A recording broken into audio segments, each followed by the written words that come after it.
Serial रिश्ता क्या कहलाता है में आज रात के एपिसोड में दिखाया जाएगा कि नायरा बहुत ज़्यादा परेशान होती है और वो कहती है कि मुझे चाची से तो बात करनी ही होगी। आखिर उन्होंने हमसे वो गहनों वाली बात क्यों छुपाई, और कहती है कि कुछ तो ऐसा है जो चाची हम सबसे छुपा रही है।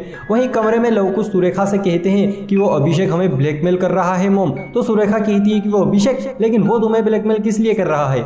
तो लव कहता है कि प्लीज मोम हमें डांटिएगा मत, मैं आपको सारी बात बताता हूँ। और वो सुरेखा से झूठ बोलता है और कहता है कि शो के बाद जब हम उस त्रिशा से मिलने गए तो वो अपना एटीट्यूड दिखा रही थी, तो हमने उससे कुछ बोला, इतने में उसने हमें थप्पड़ मार दिया और उस अभिषेक ने हमारा वीडियो बना लिया और अब हमसे बोल रहा है कि अगर हम उसे पैसे नहीं देंगे तो वो उस वीडियो को सोशल मीडिया पर डाल देगा। और दोनों झूठ मूठ कर रोने लगते हैं। और लव कहता है कि मोम अगर उसने वो वीडियो सोशल मीडिया पर डाल दिया तो हमारे सारे फ्रेंड्स हम पर हंसेंगे, हमारा मजाक उड़ाएंगे कि एक आश्रम की गर्ल से थप्पड़ खाकर आ गए। और कहता है कि मोम उसे हमें पैसे देने ही पड़ेंगे। तो सुरेखा कहती है कि वो खुद इतना पैसे वाला है तो उसे पैसों की क्या जरूरत है। तो लव कहता है कि नहीं मोम, उसके पापा बहुत ज्यादा कंजूस है और उसे एक रुपया भी नहीं देते, इसलिए वो हमें ब्लैकमेल कर रहा है पैसों के लिए। दोस्तों मैं आपको आगे कुछ बताऊं उससे पहले अगर आपको ये सीरियल पसंद है तो जल्दी से हाँ या ना में कमेंट कीजिए और इस वीडियो को भी लाइक कर दीजिए। वही दोस्तों सुरेखा कहती है कि बताओ मुझे कितने पैसे चाहिए उसे। तो लवकुश कहते हैं कि 10 लाख रुपए चाहिए उसे मोम। तो ये बात सुनकर सुरेखा की तो पैरों तले जमीन ही फिसल जाती है और उसका मुंह बस वैसा का वैसा खुला ही रह जाता है। और वो कहती है कि तुम दोनों की बेवकूफ़ी की वजह से मैं फैमिली का नाम तो खराब नहीं कर सकती ना, और ना ही किसी को बता सकती हूँ। और वो रोते हुए अपने कबोर्ड में से 10 लाख रुपए का चेक बनाती है और कहती है कि एक बार बस त्रिशा को ठीक हो जाने दो, उसके बाद में उस अभिषेक को छोड़ूंगी नहीं और तुम दोनों को भी देख लूंगी। वही लव मन ही मन में खुश हो जाता है कि हमारा काम तो हो गया। वही सुरेखा लव को जैसे ही चेक देती है इतने में उसकी नजर दरवाजे पर पड़ जाती है। तो वहां पर नायरा खड़ी हुई होती है और वह सब कुछ देख लेती है। तो सुरेखा और लवकुश तीनों बहुत ज्यादा घबरा जाते हैं कि नायरा को कहीं पता तो नहीं चल गया। इतने में सुरेखा नाटक करने लगती है और कहती है कि वो नायरा मैं इनको फोटोग्राफिक वर्कशॉप के लिए चेक दे रही हूँ, और वो दोनों को चेक दे देती है। तो दोनों वहां से चले जाते हैं और वो नायरा से कहती है कि नायरा मैं तो भूल ही गई, मुझसे अखिल ने चाय बनाने के लिए कहा था और मैं यहाँ पर आ गई, मैं भी कितनी भुलक्कड़ हूँ ना। और वो ये कहकर वहां से कैसे भी करके निकल जाती है और नायरा बस ये सब देखती ही रह जाती है। फिर दोस्तों नायरा, कार्तिक और कायरो तीनों नीचे होते हैं। तो नायरा कायरो से कहती है कि कायरो आपने अभी नूडल्स खाए हैं ना, तो आपने वहां से अपनी प्लेट क्यों नहीं उठाई। तो कायरो कहता है कि मैं क्यों उठाऊं। तो इस पर नायरा कहती है कि मैं क्यों उठाऊं से आपका कहने का क्या मतलब है। इतने में कार्तिक कहता है कि कोई बात नहीं, मैं उठा लूंगा और आप सबके लिए चाय भी बना दूंगा। इतने में कायरो कहता है कि पापा आप घर लो क्या। तो कार्तिक कहता है कि क्यों।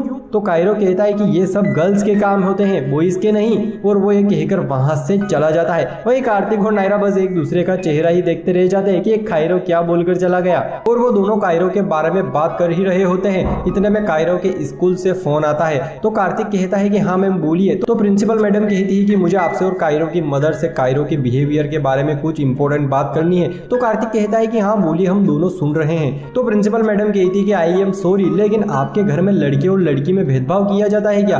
तो कार्तिक कहता है कि नहीं। तो प्रिंसिपल मैडम कहती है कि फिर कायरो ने ये कहाँ से सीखा कि कौन से काम गर्ल्स के होते हैं और कौन से बॉयज के होते हैं, और खुद ने तो सीखा ही सीखा, साथ में क्लास के और बच्चों को भी वो ये सब सिखा रहा है।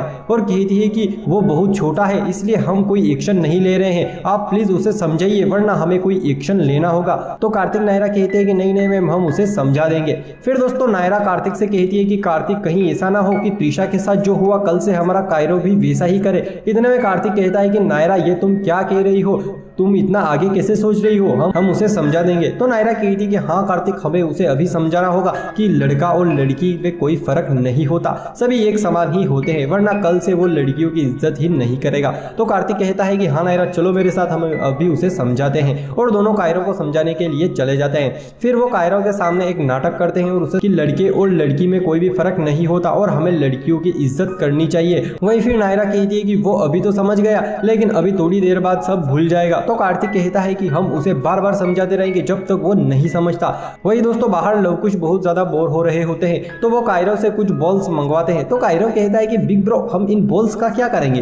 तो लव कहता है कि हम इन बॉल्स से बिग बॉयज वाली मस्ती करेंगे। और वो एक बॉल लेकर वहां पर जो नौकर काम कर रहा होता है उसके सिर पर मारता है। उस बेचारे को लगती है लेकिन वो कुछ भी नहीं बोलता और सिर्फ अपना काम करता रहता है। फिर लवकुश कायरो से भी बॉल फेंकने के लिए कहते हैं। तो कायरो भी उनकी बातों में आ जाता है और उस नौकर के ऊपर ऊपर बॉल फेंकता है और वो सब उस नौकर को बहुत ज्यादा परेशान करते हैं। इतने में वहां पर अचानक से कार्तिक आकर बॉल को पकड़ लेता है और वो तीनों को ये करते हुए देख लेता है। फिर वो तीनों को सभी के सामने ले जाता है और सारी बात बताता है। तो अखिलेश कहता है कि ये तो हद हो गई लवकुश, तुम बहुत ज्यादा बिगड़ गए हो। तो इस पर सुहासिनी जी कहती है कि अखिल हम मानते हैं कि इनसे गलती हुई है, लेकिन ये मत कहो कि ये बिगड़ गए हैं। वहीं सुरेखा कहती है कि हाँ बच्चे हैं, मस्ती तो करते हैं, हम उन्हें समझाएंगे तो समझ जाएंगे। और कहती है कि उन्हें समझाने की जिम्मेदारी मैं लेती हूँ, इसके बाद आपको कोई भी शिकायत का मौका नहीं मिलेगा। और कहती है कि रही बात कायरव की, तो मुझे लगता है कि इतने बड़े बच्चों के साथ कायरव का रहना ठीक नहीं है। वो भी हमेशा उनके साथ ही रहता है और उनसे चिपका रहता है। और वो नायरा से कहती है कि नायरा तुम्हें भी कायरव को थोड़ा सा समझाना चाहिए ना।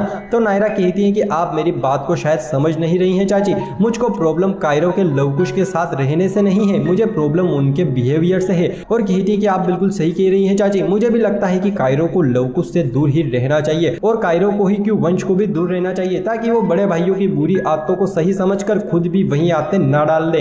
वहीं सुहासिनी जी कहती है कि नायरा तुम्हारा कहने का मतलब क्या है, हमारे बच्चे संस्कारी नहीं है, हमारे बच्चे बिगड़े हुए हैं। वहीं सुरेखा कहती है कि नायरा तुम कहना क्या चाहती हो कि मेरे बच्चे बिगड़े हुए हैं और वो तुम्हारे कायरव को बिगाड़ देंगे। तो इस पर नायरा कहती है कि उसके बिगड़ने की शुरुआत तो कब से हो चुकी है चाची, वो तो अच्छा हुआ कि हमें शुरुआत में ही पता चल गया। और कहती है कि उसे सुधारने की जिम्मेदारी मेरी है और ये हर माँ की होती है। तो इस पर सुरेखा कहती है कि मतलब मैं मेरी जिम्मेदारी ठीक से नहीं निभा रही हूँ, मैं अपने बच्चों को सही संस्कार नहीं दे रही हूँ। वहीं कार्तिक कहता है कि नायरा तुम्हारे मन में ये बच्चों को अलग करने वाली बात कहाँ से आ गई, हम उन्हें समझा देंगे तो समझ सकते हैं। तो इस पर नायरा कहती है कि कार्तिक मुझे इस समय यही सही लगा इसलिए। और कहती है कि अभी थोड़ी देर पहले हमने कायरव को इतना समझाया और फिर से वो वही हरकतें करने लगा। और कहती है कि इससे पहले कि वो हमारे कंट्रोल से बाहर निकल जाए हमें उसको संभाल लेना चाहिए। और वो ये कहकर वहां से चली जाती है और वो किसी की भी बात नहीं सुनती। तो दोस्तों एपिसोड काफी ज्यादा धमाकेदार होने वाला है। क्या नायरा कायरव को लवकुश से अलग कर देगी? तो दोस्तों ये सब देखने लायक होगा, तो आप इस एपिसोड को स्टार उत्सव पर पूरा